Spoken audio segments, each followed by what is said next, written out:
Hello and welcome to the Discover History YouTube channel, and tonight what we're going to do is a video on 18th century Worcester.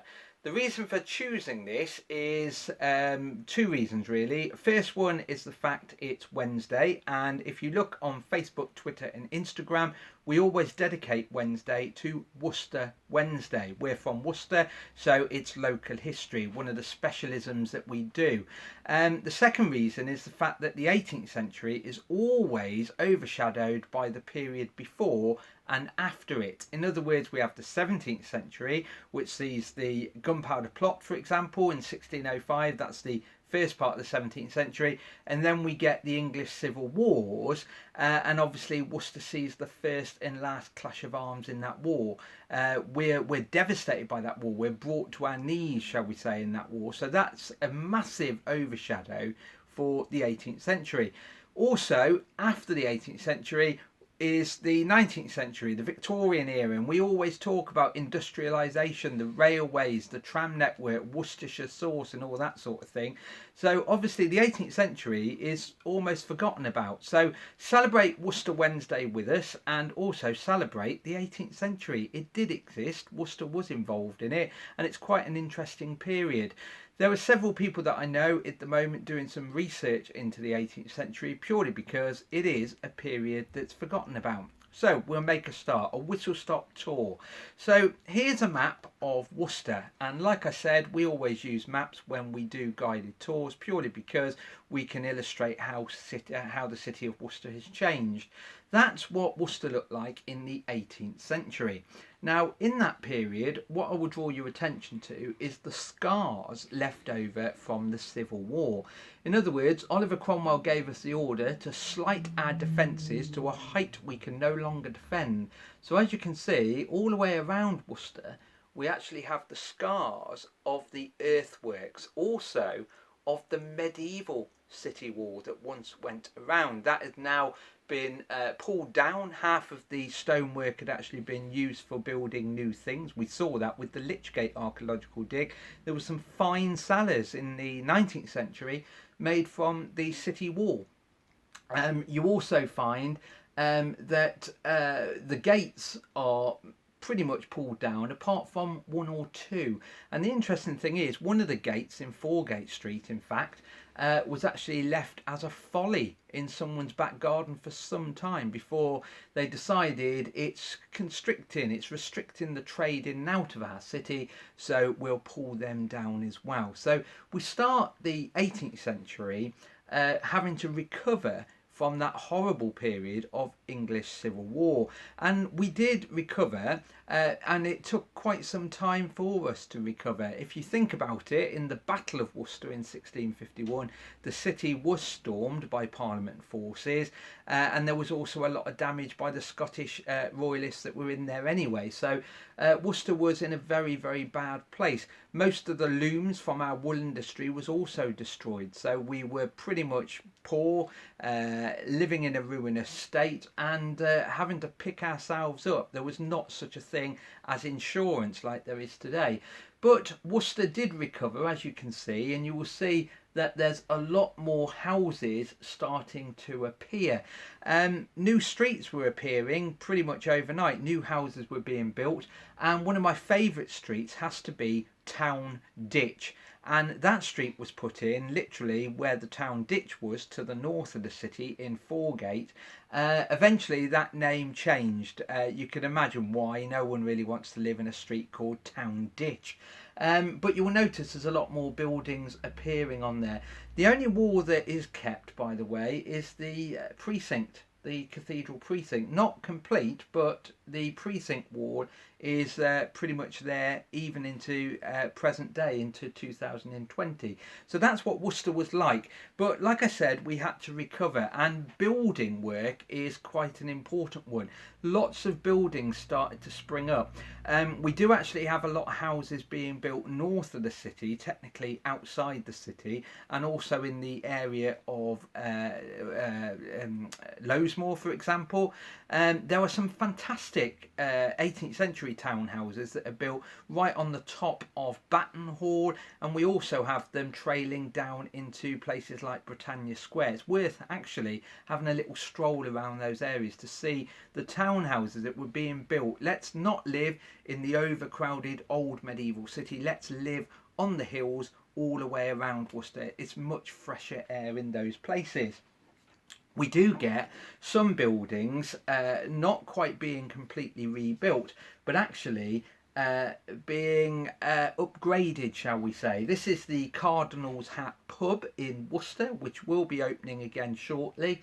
And the interesting thing is, it's a very old pub. However, this the exterior, the outside of the pub, does actually look 18th century, and that is because it is 18th century. If we peel away the brickwork, you will actually see timbers, and you find that a lot even on the high street in Worcester. If you can't start your house again and build out of this new magical material called brick with these beautiful Georgian sash windows, then all you do is you cover up the timber work, and that's exactly what they've done. Churches were also restored. A lot of them were actually damaged in the English Civil War, and we know a lot of them showed signs of damage even into the Georgian period. So in the 18th century, some churches were rebuilt. This is famously St Swithin's Church, one of many churches in Worcester that would have saw damage when the fighting was in the very streets of Worcester in 1651. And as you can see, it's built in the new style. When you look around Worcester, you will see a lot of churches that do look Georgian. However, if you know where to look and you're into a bit of investigative work, you will actually find some medieval stonework in them. And that's the same, for example, with St Helen's Church and even Old St Martin's. A lot of churches did have to be rebuilt. There is also the complete rebuild of Worcester's Guildhall. And obviously this is a building that we know very well because we actually do guided tours inside there. And this is what it would have looked like in the 18th century when it was pretty much brand new. That's the Guildhall in the middle. The wings were added on a little bit later just to make some money back from the cost of the building, which cost just over £3,000. That is technically the county courts for Worcestershire as it was in the 18th century. It also shows civic pride. We're now talking about buildings that look good. These buildings represent Worcester. And also you have to remember that because Worcester was technically on the opposite side during the Civil War, especially in the Battle of Worcester in 1651, we have to hide that fact. And you will notice on this building we have got Charles I and Charles II, and it looks like a regal building. We also get, towards the end of the 18th century, a new bridge. They actually demolished the old medieval bridge that went across Worcester's River, which is technically gone now. It obviously sat between what is Tybridge Street and Newport Street, so it sits really where the present road bridge and the viaduct is. They actually knocked that one down. They said it was a sturdy bridge, and we think it may have origins in the Anglo-Saxon period, if not the Roman period before that. That's the John Gwynn Bridge.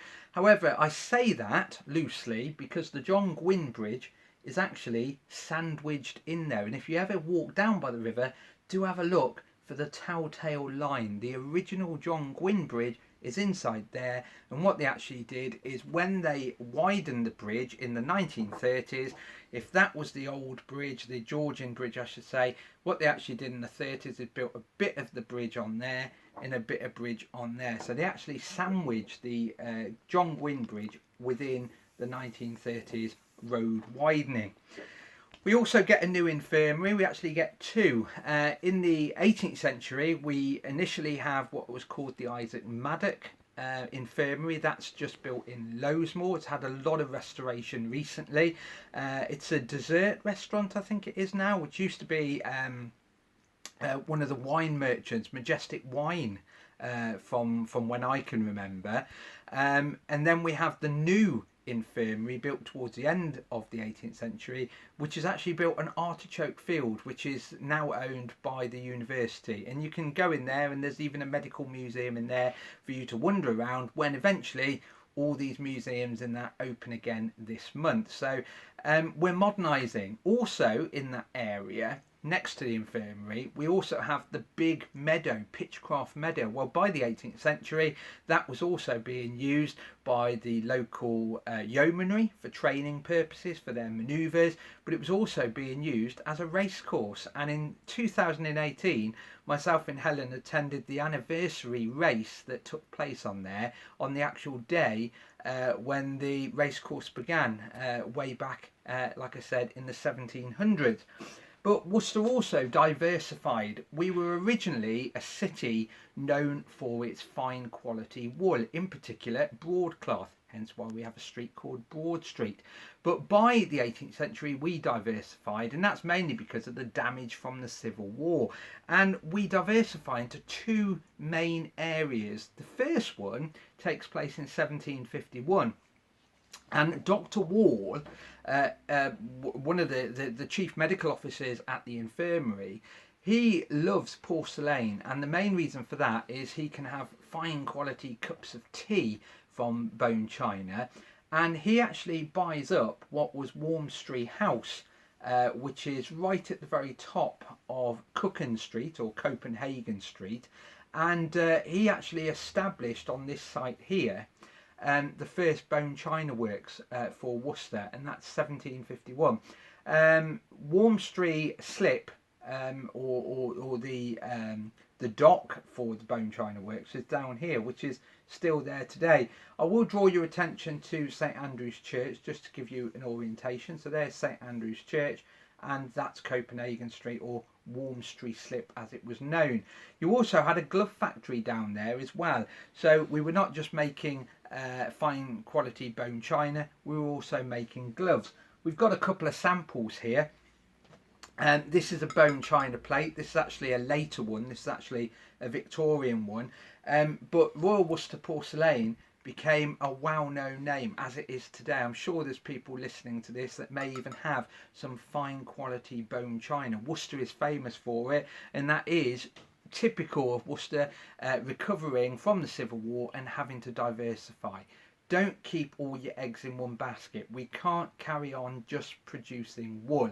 Saying that, wool was carrying on, wool manufacturing was continuing, but not on the scale it used to be. Now a lot of workers in Worcester were involved in the bone china works. Also, as I mentioned, in gloving. It was a fashion accessory, a must-have fashion accessory for men and women in the Georgian period. And Worcester had one of the most famous glove factories, Found's Glove Factory, also Dent's Glove Factory. These are a pair of Found's gloves, for example, not Georgian, but this is part of our collection of local things belonging to Worcester. It's an amazing fact that by the Georgian period, by the 18th century, there was 85%, something around 85 to 90% of the glovers in the whole of Great Britain worked in Worcester. And that is quite an amazing thing. So when we think of Worcester, we shouldn't just say it's the fastest growing university city. We shouldn't actually say it's a medieval city or it's known for the English Civil War. Actually, when you get to the 18th century, Worcester is known for its fine bone china and also for its gloving. And like I said, gloving was a big thing for Worcester. If you're going to call Worcester the city involved in the Civil War, or Algar City, you're probably better off calling it Worcester, the home of the gloves or the bone china. Anyway, that's been a bit of an overview of 18th century Worcester, and like I said, look out for the other videos and make sure you subscribe. We like doing these videos and we do like requests. We've got a few in the pipeline, but keep sending them in. On that note, we'll speak to you soon and see you soon.